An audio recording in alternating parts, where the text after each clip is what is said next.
We've got two that are a little similar, so we're gonna play them both at once and allow you to respond after. We got Ben Freed at the Ann Arbor News and Mark Tower at the Saginaw News.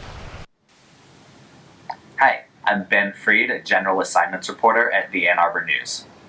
Even Ann Arbor Public Schools, one of the top districts in the state in terms of both size and academic performance, is feeling pressure from state budget constraints.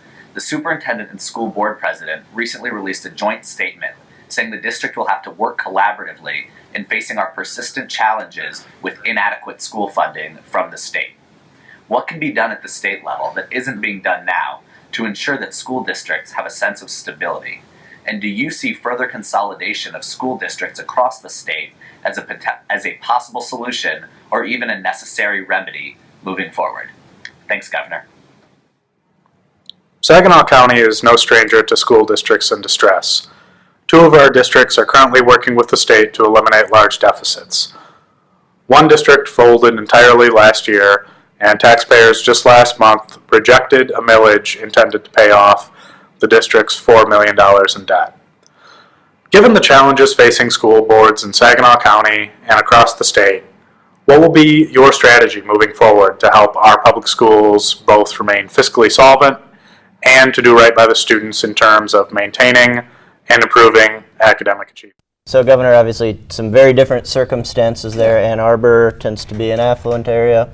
They're talking about budget problems. Obviously, in Saginaw County, there's been a couple high-profile districts there that have gone through struggles. So the two questions were about stability for funding and also, fiscal solvency. Yeah, if you stop and look at it and look at the big picture, the early warning system is an important mechanism about how we can work with school districts earlier in the process to look at their financial issues. If you look at what we've done over the last 4 years, though, we put a lot more resources in our public schools, in K-12. I mean, literally the last budget I approved was $1 billion higher than the year before I took office. That's a large increase. And part of the challenge you're finding with schools is they're going through declining enrollment. I can't speak specifically for all these, but the Saginaw ones in particular, I think we're having declining enrollment. That creates a lot of pressure or a problem. That's not a financial issue per se. That's an attendance issue. And so it makes it tough, though, as you go down. You'll have a lot of fixed costs, and how do you manage through that? That's where I want to be proactive with this early warning mechanisms, other things to think of. That's where I've encouraged service sharing and service consolidation, let alone legal consolidation, where districts get together to say they can share bus services, food services, be more cost efficient on that. So there's a lot of good hard work still to do. What I would say is the ones that are in real trouble tend to be a fairly small handful. And hopefully as our economy improves, conditions come back, that makes it easier and better for all of us.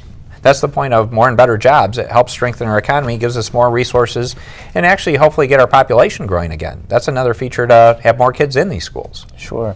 What else do you have in the pipeline for next year for schools? What do you see as your top priorities next year? Well, in addition to looking at these financial and operational metrics, more accountability and transparency. I want to really say how we can look at the bar, whether you're a public school or a charter school, in terms of performance, financial performance and operational performance.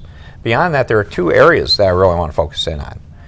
And you can sort of draw a circle around it. I call our system P20, prenatal through lifelong learning. Draw a circle around prenatal through third grade, because one of the most important metrics is, can you read successfully by the time you're finishing third grade?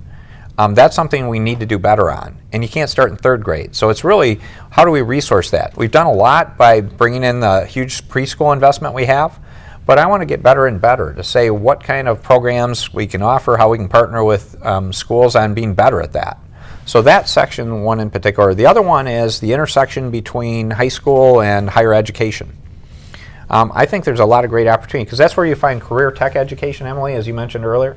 Career tech ed is critically important. That's where dual enrollment takes place. And as you tend to have these silos, that's where things can fall apart in terms of counseling, career advice, financial planning. So I would sort of draw a circle around this high school to the first part, the community college, the first 2 years of higher ed, saying that we can do a much better job of focused resources there to help that become more seamless and to help success happen. Sure. Charter schools have been a real hot topic this year. You mentioned transparency for both public and charter. Any idea what that would look like in terms of, contract information posting online. That's something Democrats have talked about wanting. Well, I'm open to looking at a lot of that, but the way I view it, though, is let's just ask the question for all schools. Because if you're a parent or someone concerned about education in our state, the first thing you should start with is to say, well, why should I treat this group differently than that? Don't we want the bar to be higher for everybody? So let's figure out a better system to say, how do we increase accountability and transparency for charters and public schools? The other part that goes with that is how do you make sure you're really seeing success? So I view it both from a financial point of view and an operational point of view. Mm-hmm, sure. You talked about declining enrollment being a problem. Are traditional public schools at risk because charter schools are stealing their students, or taking some of their students? Well, again, you're seeing some of that because, again, parents and students are making a choice to say they think they're going to get a better educational opportunity. Mm-hmm. That's the decision. You can argue, was it based on marketing or whatever? But the other part that's taking place is we simply have fewer kids. We went through a lot of rough years there as a state. And that's where, if you look at the macro condition of the state, growing the state is critically important. And as you know, it wasn't just the schools in those areas. Some of those areas, people perceived they moved out to other places in Michigan or moved out of the state. Sure.